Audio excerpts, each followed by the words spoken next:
जैसे आपको पता है कि इमरान खान साहब को गैर कानूनी तौर पर पहले तो उनकी जो गिरफ्तारी है वो लाहौर से गैर कानूनी इस कॉन्टेक्स्ट में वारंट ऑफ अरेस्ट जो है वो बाद में आया। वो गिरफ्तारी पहले कर ली गई और पंजाब पुलिस ने की है। खानापुरी आप जो मर्जी करते रहे तो आप लोग गैर कानूनी तौर पर ये सारा प्रोसेस किया है।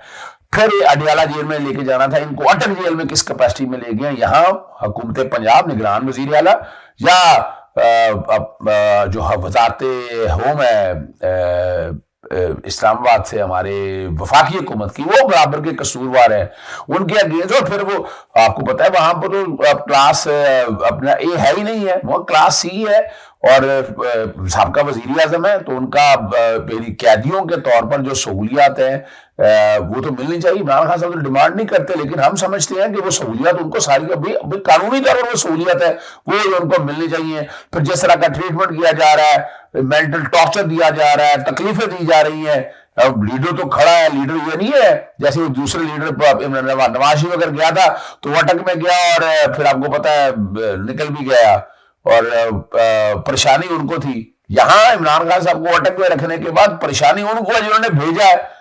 तो इस हवाले से भी पूरी कानूनी कार्रवाइयां की जा रही हैं और ताकि इमरान खान साहब को एक तो अपना उस जेल में रखा जाए जहां क्लास वो है, फिर उनको तमाम सहूलियत दी जाए, वो क्लास से मिलने दिया जाए। फिर एक जो है ना गरीदा फरूकी ने अजीब सा सवाल कह दिया कि जनाब वो तो मिलने नहीं दिया, वो मिलने नहीं गए। बीबी जरा सोच समझ लिया करें। किसने कहा है कि आपको संडे वाले दिन मुलाकात ही, इतने सबूत आपके पास अवेलेबल होंगे, स्पेशल मुलाकातें होती हैं। फिर आप भूल गए ख्वाजा आसिफ ने खुद कहा था उनको तो जेल में बैठकर फोन तक हो गए थे। नवाज शरीफ से शहबाज शरीफ के सारे फोनों की फैसिलिटी सारी उनको अवेलेबल थी। ये तो अब सारा कोई रिकॉर्ड, तो ये जो है ना ये थोड़ा कड़वा थोड़ा मीठा आप थूप करने की जरूरत नहीं है। उनका हक है और अवाम चाहती है, अवाम चाहती है, अवाम की डिमांड है। जुल्फिकार अली भुट्टो साहब के दौर में इतने लोग निकले नहीं, लेकिन अब इमरान खान साहब के दौर में आप देखें पूरी दुनिया के अंदर जहां एहतजाज हो रहा है वहां ये डिमांड भी की जा रहा है। ये उनका हक है, राइट टू फेयर ट्रायल।